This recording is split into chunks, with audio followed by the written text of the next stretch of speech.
Bueno, nos incorporamos, por favor.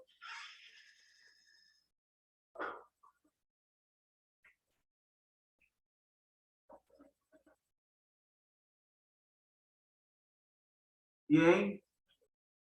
Bueno, hemos entrado en detalle pues al estado de la cuestión con respecto al enfoque teológico en sociología. Hoy vamos a señalar o a identificar la importancia del enfoque teológico en sociología. ¿Sí? Entonces, como veníamos planteando, pues, que el enfoque teológico en sociología, por ser un punto de vista específico, concreto, tiene importancia. Y la primera importancia que nosotros podemos identificar es la siguiente. Permite el conocimiento comprensivo. Y aquí vamos a ver a gente como Durkheim y Weber dando sus aportes. Los aportes que nosotros estuvimos hablando la semana pasada. Pero también problematizador. En este caso vamos a tener que referirnos a Marx, a ese que no era sociólogo, pero dio significativos aportes a la sociología, de un nivel o aspecto de la realidad, en donde se encuentran las explicaciones de los procesos, manifestaciones que en muchos momentos históricos sociales definen o direccionan el pensar, sentir y actuar de una sociedad. El ejemplo del proselitismo religioso del pueblo salvadoreño, que es en un 80% de la población. Entonces, el enfoque teológico nos permite a la sociología, y no solo a la sociología, a la antropología, a la psicología, incluso a la economía. Permite, pues, plantear pues, la importancia que en los momentos históricos direcciona el pensar, sentir y actuar de una sociedad. Yo les manifestaba en la clase anterior de que el aditivo religioso en el pueblo salvadoreño es muy fuerte. Es muy fuerte. Entonces la gente aquí es muy religiosa. Eso no quiere decir que sean espirituales. O que o que compartan una espiritualidad que le agrade a Dios. O una espiritualidad conforme a los designios de Dios. Claro, todos tenemos una espiritualidad.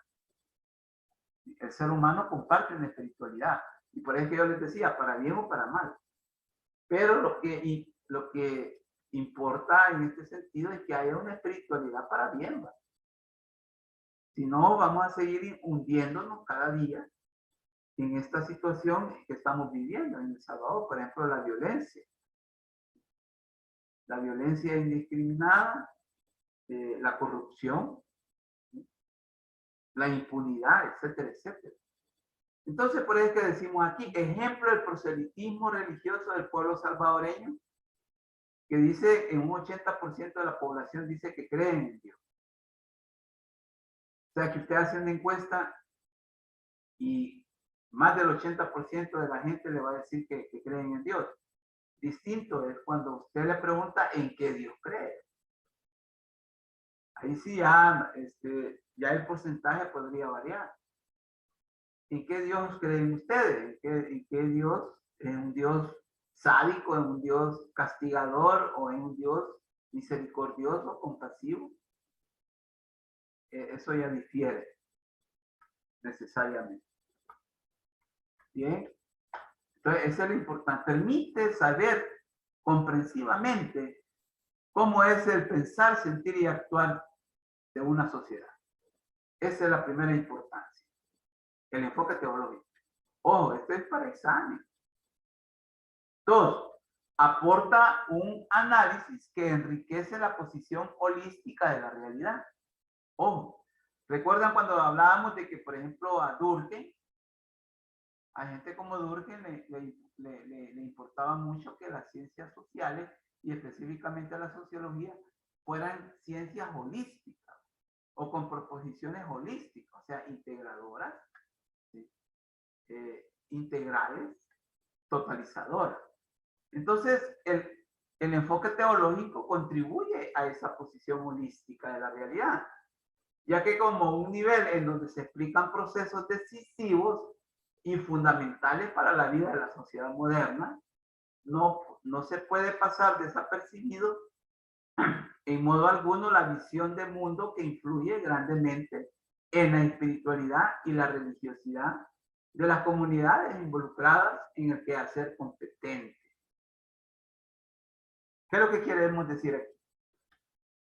La visión de mundo que muchas veces nosotros tenemos tiene mucho que ver con la espiritualidad que compartimos y también con la religiosidad que también practicamos y compartimos también. Tiene mucho que ver, tiene íntima relación, ¿sí? Entonces, supuestamente los materialistas, ¿sí? Los que son materialistas, los que tienen una visión del mundo materialista, no tienen una espiritualidad al modo de ser de los cristianos, por ejemplo, o al de los religiosos que practican el catolicismo, por ejemplo, o la iglesia católica, o la iglesia evangélica, ¿sí? Y entonces, lo que queremos decir aquí, que toda visión del mundo que uno tenga tiene y está, digamos, con apego a la espiritualidad o a la religiosidad que uno comparte. Entonces, por eso que también enriquece la visión holística. Y una tercera, permite identificar el seguimiento o cumplimiento de la fe. Esto es muy importante, importantísimo, diría yo.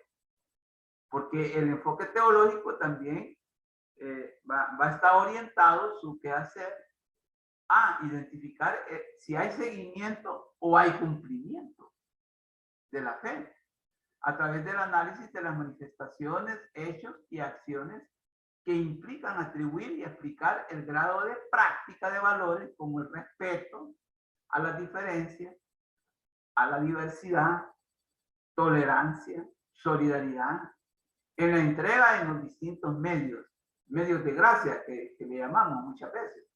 La palabra de Dios, de la Biblia, el Evangelio, la oración, en el caso de la fe católica y protestante o evangélica y de otras denominaciones religiosas, la musulmana, la budista, y el contexto histórico social.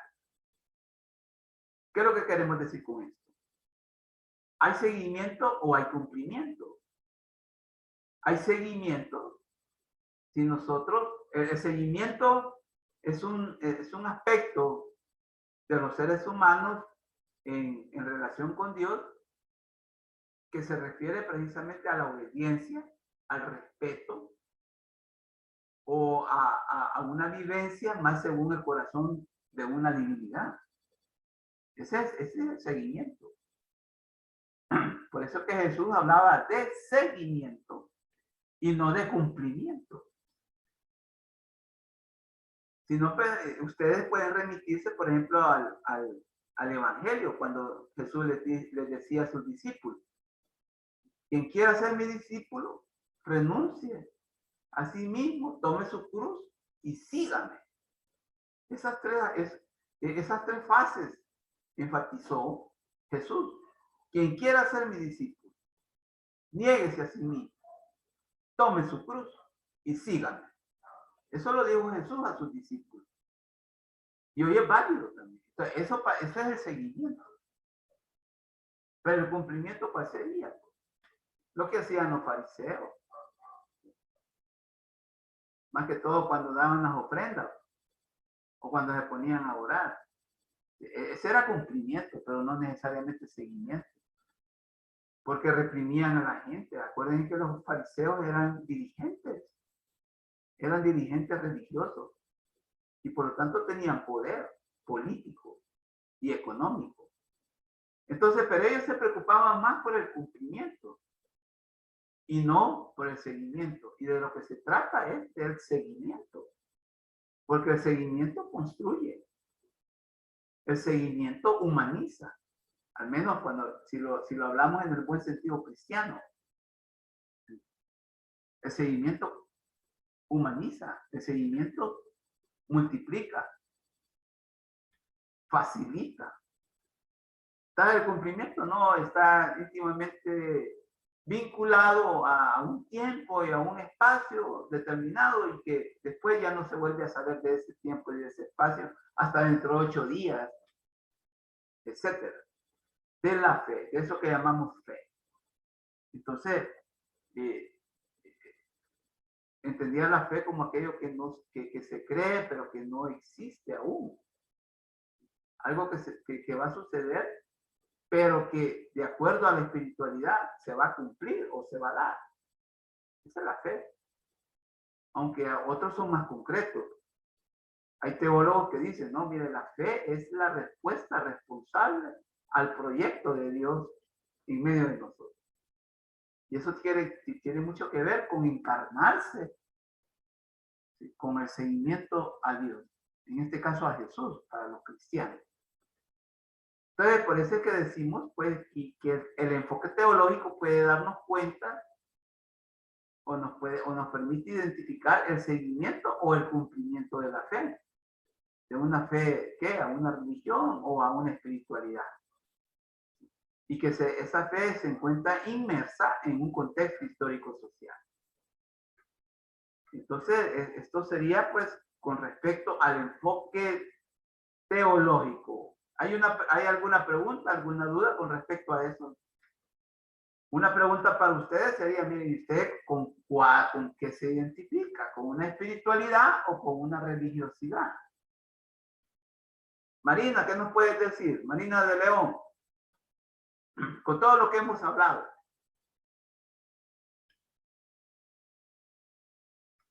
¿Se encuentra Marina con nosotros? ¿Sí? Catherine, ¿qué nos podrías decir tú? Catherine Barrera. Hola, sí, creo que estaría mucho más con la espiritualidad. Con una espiritualidad. Sí, definitivamente. Ok, yo creo que ¿qué nos acerca más a Dios? ¿La religiosidad o la espiritualidad? ¿Qué crees tú? En Con mi todo opinión, lo que hemos hablado. creo que es la espiritualidad. Correcto. Y eso no solo nosotros coincidimos, sino que coinciden, por ejemplo, las iglesias. Voy a hablar aquí un poco de iglesias. Las iglesias que, por ejemplo, se preocupan en enseñar la sana doctrina. Que, mire, lo mejor para Dios es que usted sea obediente a su palabra, por ejemplo. Lo mejor para Dios es que usted viva más según el corazón de Él. ¿Y eso qué significa? Demostrarlo en nuestros hechos, en nuestro pensar, sentir y actuar. ¿Sí? Entonces, tienen razón, Catherine. Sí, yo creo que la salvación está más ligada a una espiritualidad que a una religiosidad, ¿verdad? No creo, no crees tú. Sí. Obviamente. Bien, gracias, Catherine. Bueno, vamos a pasar entonces ahora al enfoque tecnológico. ¿Sí? Entonces, ¿qué hay con el enfoque tecnológico? ¿Qué nos importa? ¿Qué le importa al enfoque tecnológico en este caso? Como ya se ha planteado, según la pertinencia, los enfoques en sociología y en este caso, el enfoque tecnológico busca ubicar y relacionar desde la especificidad la importancia e interés que tiene la tecnología en la vida de la sociedad moderna. De ahí que su propósito estriba en fundamentar cuán importante es la tecnología en la vida de la humanidad en los últimos 40 años. Es decir, desde la década de los 80 del siglo pasado. ¿Por qué el interés? El interés desde la década de los 80 del siglo pasado. Pues si ustedes ven, pueden hacer un rastreo histórico. Va a ser a partir de la década de los 80 que va a haber se van a empezar a registrar, al menos en el mundo occidental. Recuerden que nosotros somos occidentales.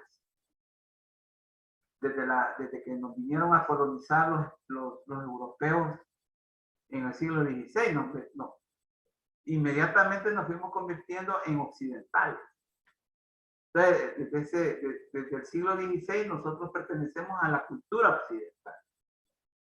Entonces, en la cultura occidental, en la década de los 80 del siglo XX, se empezó a registrar una influencia y una preeminencia de la tecnología en la vida de las sociedades occidentales. Pero eso ustedes lo pueden escudriñar, lo pueden verificar.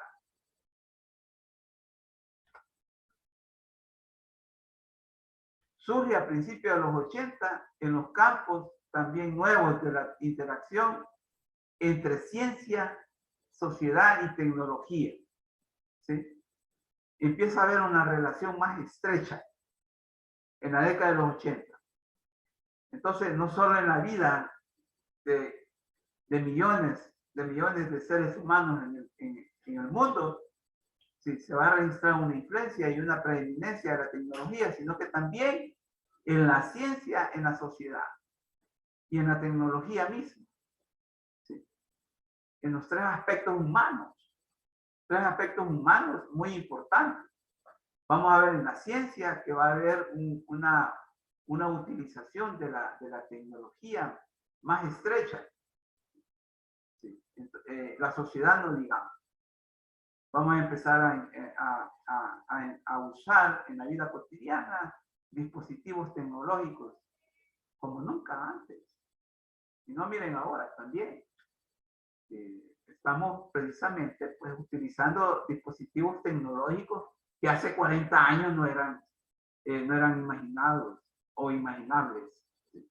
Íbamos a estar dando clases cotidianas, clases regulares en línea, como lo estamos haciendo en estos momentos. La idea fuerza. ¿Cuál es la idea fuerza que queremos manejar con este enfoque tecnológico? Con el enfoque tecnológico. Y es el siguiente. Déjenme ubicar bien esto. Es la sociedad que se hace duradera. Ese es un criterio fundamental. La tecnología permite que muchos aspectos de la vida sean más durables, sean más duraderos en el tiempo y en el espacio. Pervivan. Entonces, en este caso es la sociedad. Este principio se explica, se justifica, pero que también se tiene que problematizar. En el sentido que con el devenir del tiempo, el lugar de la tecnología dentro de la sociedad ha configurado procesos, hechos y acciones que han influenciado mucho un pensar, sentir y actuar utilitarista, instrumental. Esto es grave. Son palabras bonitas, ¿no? ¿Y por qué? El utilitarismo instrumental es el que nos tiene pues bien emproblemados en este preciso momento. Porque todos ahora tenemos un pensar, sentir y actuar acorde a muchos criterios tecnológicos. Si no veamos, pues cuando despertamos, agarramos el teléfono y empezamos a ver toda la información que hemos recibido durante el tiempo que estuvimos descansando o durmiendo. ¿Sí? Y entonces hay una dependencia que se puede, o que se ha elevado muchas veces a una codependencia, que eso psicológicamente es grave y es peligroso. Entonces, hay una influencia mucha influencia de la tecnología y de la técnica en nuestro pensar, sentir y actuar. ¿Sí? Andamos pensando qué nos están enviando por medio de las redes. ¿Sí? Si lo que dicen las redes, pues no contribuye. Andamos viendo qué nos dicen las redes para empezar como a discernir también, en ese sentido. Y actuar también. Resulta que ahora la vida cotidiana muchas veces se orienta, se guía a través de las redes sociales. ¿Sí? Y entonces eso se usa pues la tecnología digital, utilitarista instrumental. Esto es muy importante entenderlo, que es lo utilitarista y lo instrumental. Aquello que conlleva pues a una situación de provecho, sacarle provecho a la vida, a la vida de uno mismo y a la vida de otro. Utilitarista, sacarle lucro, provecho, no necesariamente lucro económico, que en el mejor de los casos es lo máximo que se puede lograr, el lucro económico, pero también hay otros tipos de lucro. ¿Sí? Hay otros tipos de lucro. Por ejemplo, el lucro moral, ¿sí? El lucro ideológico, el lucro cultural, etcétera. Instrumental, que instrumentaliza pensar, sentir y actuar. El pensar, sentir y actuar se vuelve un instrumento. ¿Sí? Y entonces se manipula. A eso se debe esto de utilitarista instrumental. Pero aquí viene una pregunta muy pertinente. ¿Por qué? ¿Por qué? Y aquí está la idea. Desde tiempos inmemoriales, los griegos, a la tecnología se le atribuyó el criterio muy bien asignado como el saber hacer. Los griegos decían la tecnología. Ellos hablaban de la técnica y decían que la técnica era el saber hacer. Y eso es cierto. ¿Sí? La tecnología y la técnica nos llevan a eso, a el saber hacer. Por ejemplo, usted puede en su casa ver algunas estructuras que si usted las toca sin saber qué hacer, puede ser peligroso. Por ejemplo, los tendidos eléctricos. ¿Sí? Un toma corriente, quererlo instalar sin saber cómo, etcétera.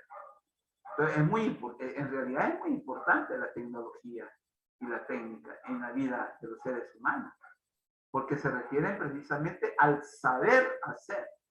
¿Sí?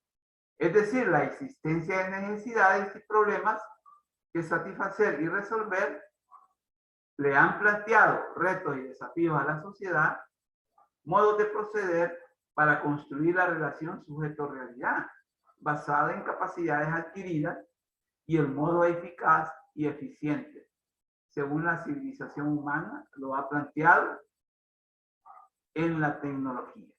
¿Sí? Hoy en día, pues hay verdadera enseñanza tecnológica y técnica para poder aprender ese saber hacer. Ustedes, por ejemplo, tengo entendido que está la carrera de la licenciatura en mercadotecnia, pero también está el técnico en mercadotecnia. Y la única diferencia es que son los niveles del aprendizaje. Entonces, es porque hay una necesidad del aprendizaje y de la enseñanza tecnológica y técnica de una disciplina como es la mercadotecnia, pero también hay una necesidad más profunda, más entregada, científica de la mercadotecnia, y por eso están ustedes. los licenciados en mercadotecnia. El enfoque tecnológico. Dos dimensiones del enfoque tecnológico, la tecnología y sociedad. Ante esto tenemos algunas consideraciones. Hay que hacer algunas consideraciones. Y son las siguientes. Al igual que otras ciencias sociales, la sociología construye conocimiento en torno a la relación tecnología-sociedad, desde una posición relativa y no absoluta. Si algo hay que reconocer en sociología es que nuestra posición científica, o la posición científica, no solo de la sociología, sino que de toda ciencia que se preocupa por la realidad histórico-social. Nuestra posición es relativa, no es absoluta.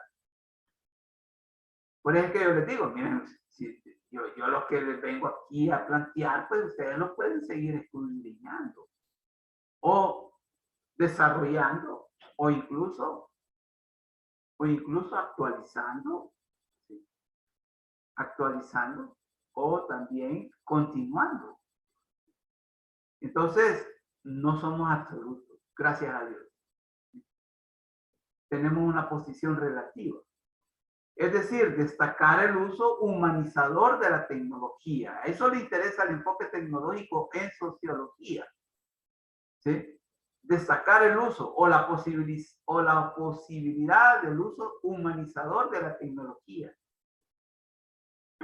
En cuanto que ayuda sustantivamente a resolver problemas de la realidad socionatural.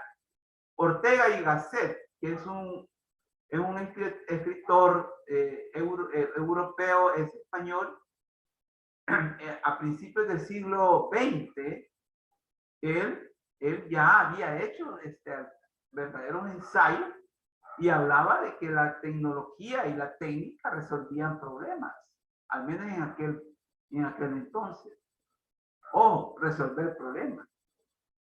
Pero él vaticinó algo muy serio y muy delicado. Pero va a llegar un momento que no solo va a resolver problemas, sino que va a provocar problemas. Ojo.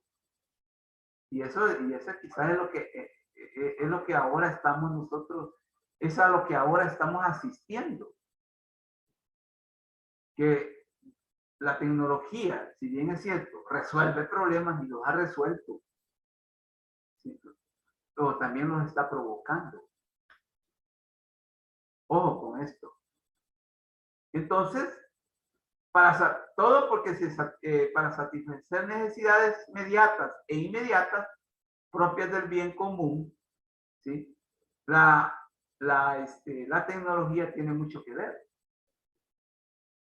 Por eso es que tenemos una función política de la tecnología.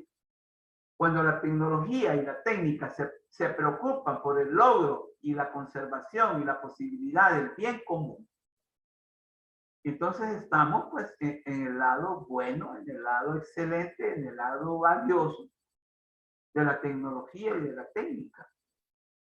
¿Sí? Lo que implica considerar a la tecnología parte importante junto a otras propuestas de solución, como lo plantean las ciencias diversas, a los problemas de la humanidad en las dimensiones pertinentes. O sea que la tecnología en su dimensión humana y humanizante es necesaria tomarla en cuenta para resolver los grandes problemas de la humanidad en las distintas dimensiones, en la salud, en la educación, en la economía, en la política, ¿sí? En lo ecológico, etc. La tecnología tiene mucho que ver. Entonces, al enfoque tecnológico le importa destacar y escudriñar y analizar eso. Eso por un lado. Por otro lado, esto me pareció muy que me parece que está muy pequeño. Hay que agrandarlo. Bien. Hoy se lee mejor, ¿verdad?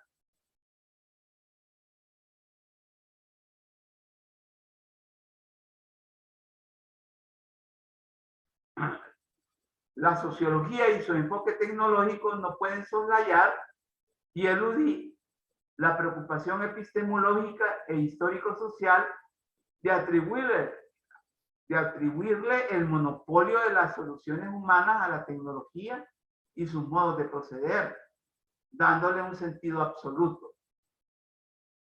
Ojo con esta idea. A la sociología y al enfoque tecnológico no pueden negar eso y no lo pueden soslayar. Sería como engañar, sería como mentir. Digamos, este monopolio, esta omnipresencia de la tecnología en la vida de los seres humanos. ¿Sí? Entonces, hay una preocupación de la sociología y del enfoque tecnológico al ver eso. Entonces, es que resulta, y como vamos a ir viendo en las ideas que vienen, es que la tecnología, si bien es cierto, resuelve problemas, pero provoca otros. Está provocando otros problemas. Y uno de ellos es la indiferencia, por ejemplo, que ocurre en medio de nosotros. ¿Sí? Si ustedes van en el bus, yo soy alguien que utilizo mucho el transporte público y me doy cuenta, por ejemplo, en los buses, en las horas pico, un montón de gente viendo los teléfonos celulares y con una gran indiferencia, no preocupados por su entorno. Entonces, esa es la diferencia que a la sociología y al enfoque tecnológico le preocupa mucho. Evidentemente que la idea, la vida en continua invención, ojo, la vida en continua invención, que es el de la tecnología y el de la técnica, ha utilizado a las habilidades y competencias, la creatividad y la imaginación, fomentando un determinismo tecnológico, no para satisfacer necesidades humanizadoras en los campos de la salud, educación, vivienda, comunicación e información, etcétera, sino que al contrario, manipulando con procesos preconcebidos y utilizados en función de necesidades e intereses ajenos, ideales humanos de igualdad, libertad y fraternidad. Ajenos a los ideales humanos de igualdad, libertad y fraternidad. Hay intereses creados ajenos a los ideales humanos. Y hablábamos del lucro. Y hablábamos del poder, del poder, de la dominación que muchas élites poderosamente económicas y políticamente hablando, pero que son minorías y que utilizan y tienen a la tecnología a sus órdenes y a la técnica también. Ejemplo, Facebook. El Facebook también tiene mucho que ver con eso, el Internet, quieras o no. O sea que, miren, en realidad como todo lo humano, las redes sociales, el Internet, en buenas manos, en un uso bueno, son una verdadera bendición, ¿no?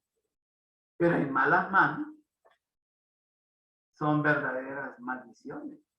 Ojo con eso. Si no veamos, pues, cuando alguien es criticado en las redes, en cuestión de minutos, en media hora, se termina. Lo terminan a uno, lo desgastan. 3, contribuyen a una falsa conciencia de la realidad. Hoy en día. Entonces, ese es otro problema que está causando la preeminencia de la tecnología y de la técnica. está contribuyendo a que hay una falsa conciencia de la realidad. Creemos que la felicidad se puede traslapar o se puede elevar a facilidad. Confundimos facilidad con felicidad. La facilidad que da la computadora, la facilidad que da el internet para saber algo, o el teléfono celular. Y somos felices. Imagínense. Y creemos que en esa facilidad está la felicidad. ¿Cómo decimos nosotros? ¿Cómo se convierte en una falsa conciencia de la realidad el uso desproporcionado y descuidado o irresponsable de la tecnología y de la técnica? ¿Cómo es eso? ¿Cómo nosotros podemos contribuir a que esta falsa conciencia de la realidad vaya bajando de nivel, proponiendo sus soluciones sustentables y sostenibles en el tiempo y el espacio? De ejemplo, la facilidad al manipular las comunicaciones y la información a través de los dispositivos de todo tipo para el dominio privado de procesos que conllevan ganancias económicas, pero ocultando la obsolescencia programada y sus efectos negativos para los intereses de los consumidores. Increíble. Increíble, pero nosotros compramos dispositivos electrónicos cuya obsolescencia está programada. 2, 3 años, ya no va a servir el dispositivo o va a estar superado. Entonces la tecnología ahí se manipula, o la técnica se presta a la manipulación. Así que, pues, y después va a causar tensión social, porque cuando ya el teléfono esté superado, van a haber otros dispositivos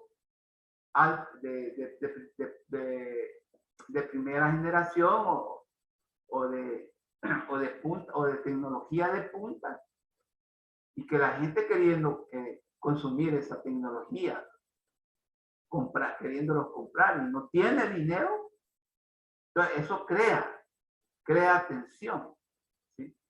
Crea tensión, y eso es ya pues manipular la tecnología y la técnica, ¿sí? En la producción de dispositivos. Entonces, es bastante complicado eso. 4. El producir demasiadas cosas útiles produce demasiadas personas inútiles. Imagínense, y eso es cierto. Hoy no salimos si no es con el teléfono. Puedes ir a la esquina, cruzando la esquina, y te acordás que has dejado tu teléfono y tenés que regresarte. Increíble. O ya vas en el bus, o ya vas en el carro, y tenés que regresarte a traer el susodicho teléfono. Entonces, porque es útil. El teléfono es útil. Entonces, eso produce que hayan personas dependientes o codependientes. Lo que Marx llamó personas inútiles. Personas que se sienten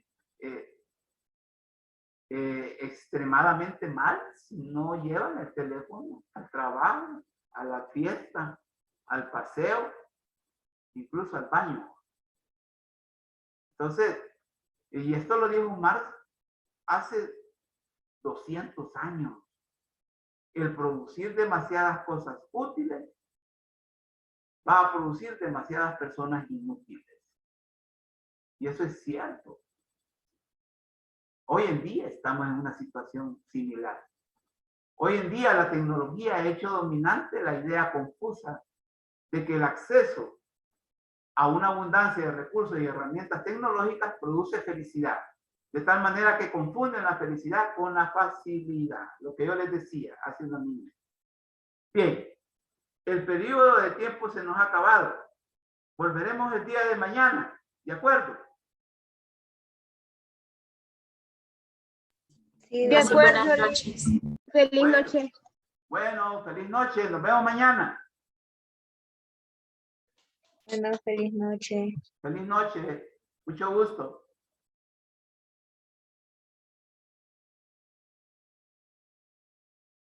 Bueno.